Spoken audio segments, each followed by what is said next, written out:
अस्सलाम वालेकुम नाज़रीन, सिंडेक्स प्रोग्राम में हमारा मेज़बान रज़ाक सरोही हाज़िर है। नाज़रीन, मुल्क की सियासत में ॾींहों ॾींहुं जंहिं क़िस्म की तलख़ी पैदा थिए पई उहा मां सभिनी जे साम्हूं आहे। इमरान ख़ान अॼु प्रेस कॉन्फ्रेंस कई ऐं उन चयो त ख़मीस या जुमे जे ॾींहुं मां लॉन्ग मार्च जी तारीख़ जो ऐलान कंदुसि। लॉन्ग मार्च जी तारीख़ जो ऐलान जल्द कंदुसि। इन तरह जा बयान PTI जो चेयरमैन इमरान ख़ान साहब काफ़ी ॾींहंनि खां ॾेई रहियो आहे ऐं हुनजो चवण इहो आहे त इस्लामाबाद ते चढ़ाई कबी, लॉन्ग मार्च कबो ऐं उन में तमामु वॾे तइदाद में अवाम मुल्क जो हिसो वठंदो ऐं हो इन रीति जेको हुनजो मक़सदु आहे, जेको हुनजो मुख्य मुतालबो आहे उहो इहो आहे त मौजूदा हुकूमत हली वञे ऐं चूंडुनि जी तारीख़ जो ऐलान थी वञे, चूंडूं बि वक़्त खां अॻु में। इन तरह जी अॼु जेका इमरान ख़ान साहब प्रेस कॉन्फ्रेंस कई उन में हुननि इहो ऐलान कयो त हू जेके हुननि जेका हिकमत अमली आहे उहा जोड़े छॾी आहे ऐं हीअ जेको लॉन्ग मार्च हूंदो इहो तारीख़ी हूंदो ऐं तारीख़ में अहिड़ो अॻु में को बि मिसाल मौजूदु न आहे। इन एॾो वॾो लॉन्ग मार्च हूंदो ऐं वॾी दिलचस्प ॻाल्हि इहा आहे त उन में उन्हनि इहो बि चयो त हीअ जेको लॉन्ग मार्च आहे इन में माण्हू इंजॉय कंदा। हाणे इन जो छा मक़सदु आहे, इंजॉय छा कंदा, मतिलबु हीअ त हिकिड़ो प्रोटेस्ट हूंदो, एहतिजाज हूंदो, पर उन प्रोटेस्ट ऐं एहतिजाज खे बि इंजॉय कंदा। हिकु ॻाल्हि जेका मूंखे सम्झ में अचे थी त इमरान ख़ान साहब जो चवणु इहो आहे त जेका जनरेशन संदसि लॉन्ग मार्चनि वग़ैरह में शिरकत कंदी आहे उन्हनि जे लाइ तफ़रीह जो बि मुकमल सामान मुहैया कंदो उहो लॉन्ग मार्च। प्रोटेस्ट त हूंदो ई, पर इहो आहे त इमरान ख़ान साहब जी जेका अॻु में जेके धारणा वग़ैरह बि थिया आहिनि त उन में बि माण्हुनि इंजॉय ई कयो आहे, छाकाणि त उन में गाना बजाना मौसीक़ी ऐं इन तरह जो बि हिकिड़ो सिलसिलो हूंदो आहे त जेका जनरेशन वॾे तइदाद में इमरान ख़ान साहब जी जमात में शामिलु आहे, उनजी पार्टी में कारकुननि जी हैसियत में या अॻुवाणनि जी हैसियत में मौजूदु आहे, उहा बिल्कुलु इहा ॻाल्हि सम्झ में अचे थी त उहा इंजॉय कंदी। पर उन सां गॾोगॾु हिकिड़ो इहो ख़तरो बि आहे त किथे ईअं न थिए त उहो जेको लॉन्ग मार्च आहे उहो कंहिं वॾे पुरतशद्दुद क़िस्म जी सूरत हाल ॾांहुं मुल्क खे वठी वञे ऐं मुल्क जे लाइ का इलाही ख़तरनाक का ख़बर साम्हूं अची वञे ऐं उन जूं हालतूं जेके आहिनि उहे तमामु पॉइंट ऑफ नो रिटर्न ॾांहुं हली वञनि ऐं सिस्टम ई सॼो डामाडोल थी वञे।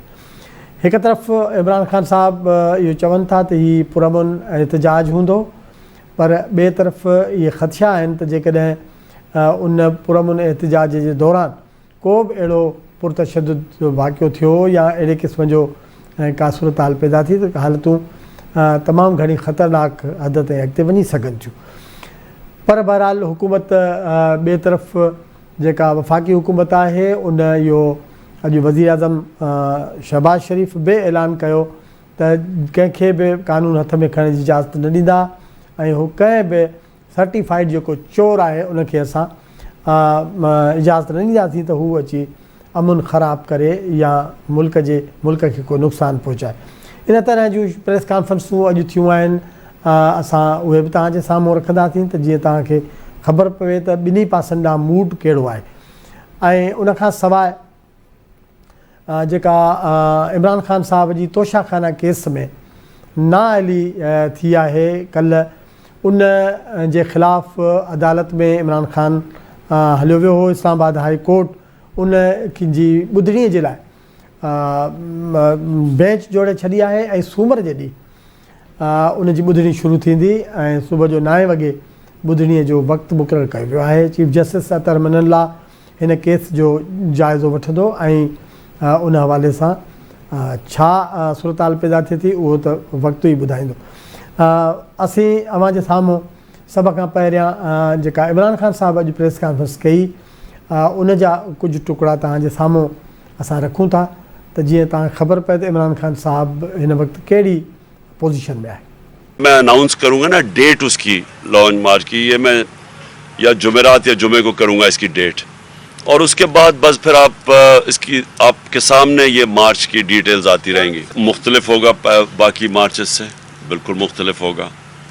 हम स्पेशलिस्ट हैं मार्चेस के, हमें पूरा तजर्बा है इसका। फैमिलीज़ आएंगी इसमें, हर यानी लोग हर किस्म की पार्टिसिपेशन शहरियों की होगी और लोग एंजॉय करेंगे। क्या ये चाहते हैं कि मुनज़्ज़म तौर पे एहतजाज हो, या ये चाहते हैं कि पाकिस्तान श्रीलंका की तरफ चला जाए या केओस हो जाए?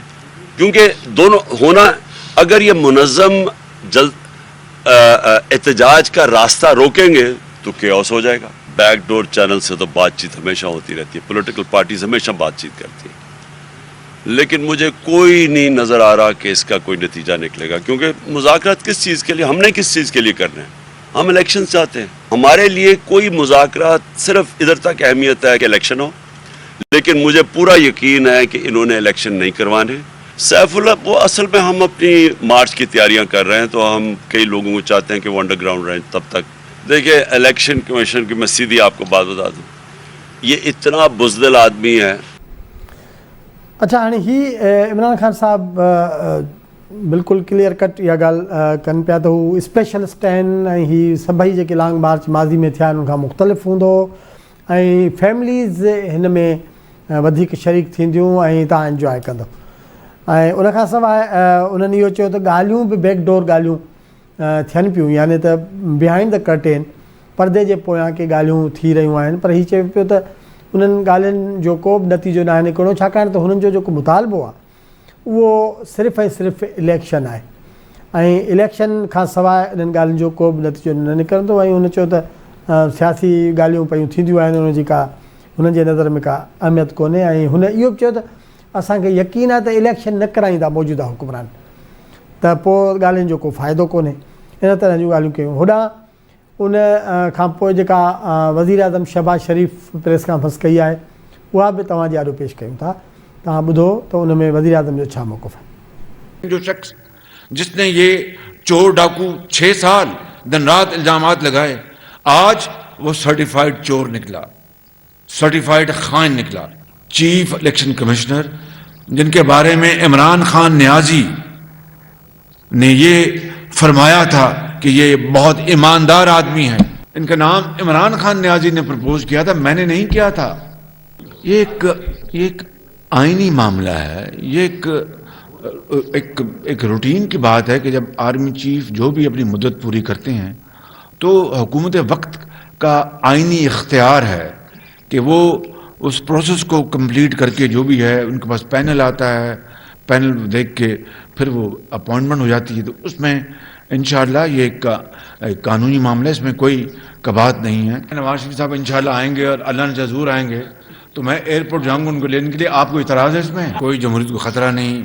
इंशाअल्लाह आइन और कानून के दायरे में ये हुकूमत अपना काम करती रहेगी, जो हमारे फ़राइज़ हम निभाते रहेंगे। सर्टिफाइड चोर के पीछे अगर उनके हवारी में जाना तो उनकी मर्ज़ी है, लेकिन कानून अपना रास्ता इख्तियार करेगा। हम जो फेडरेशन है, जो पाकिस्तान की वहादत की और यकजहती की निशानी है, कतन उसको किसी सर्टिफाइड चोर और डकैत को हम वहाँ पर घुसने नहीं देंगे। सर्टिफाइड चोर खे असां इस्लामाबाद में घिड़न न ॾींदासीं ऐं कानून पंहिंजो रस्तो वठंदो।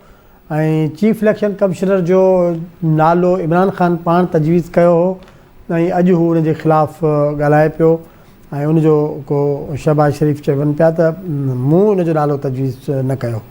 उनखां पोइ आर्मी चीफ जी मुक़ररी जे हवाले सां हुन चयो त भई इहो त आइन ऐं कानून मूजिबि जेको अख़्तियार आहे उहो हुकूमत वक़्त जो हूंदो आहे ऐं हुकूमत जे ज़ाहिरा वज़ीर आज़म आहे शहबाज शरीफ़, इहो उनजो अख़्तियार आहे त आर्मी चीफ मुक़ररु कयो वञे।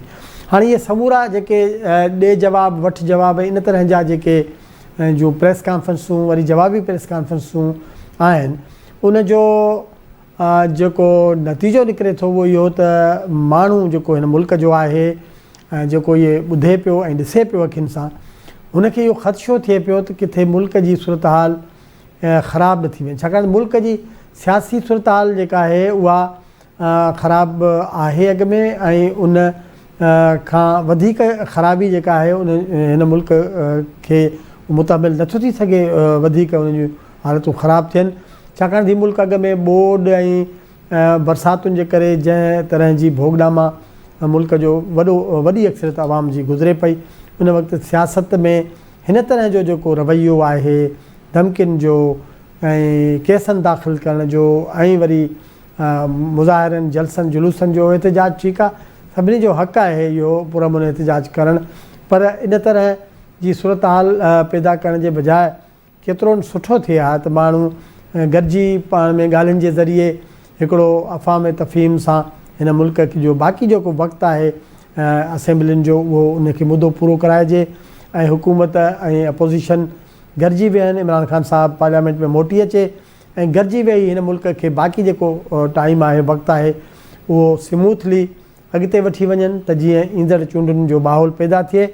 ऐं जेकॾहिं ईअं न त इन जो मतिलबु ईअं ई थिए थो त जॾहिं धमकियूं तव्हां ॾियो था, वरी जवाबी धमकियूं अचनि थियूं, वरी केस दाख़िल थियनि था ऐं ख़ुदा ख़ास्ता सुभाणे वधीक गिरफ़्तारियूं थियनि थियूं, या जेको कल्ह असां मंज़र ॾिठासीं त जेके PTI जा माण्हू जेके आहिनि सो रस्तनि ते निकिरी आया काफ़ी जायुनि ते, त उन सूरत हाल खां बचण जी ज़रूरत आहे ऐं उन जे लाइ ॿिन्ही धुरियुनि खे सीरियस थियण जी ज़रूरत आहे। असां हिन ते वधीक गुफ़्तगू कंदासीं, असांखे वक़्फ़े खां पोइ जॉइन कंदा वीडियो लिंक ते इमदाद सुमरो लाहौर मां।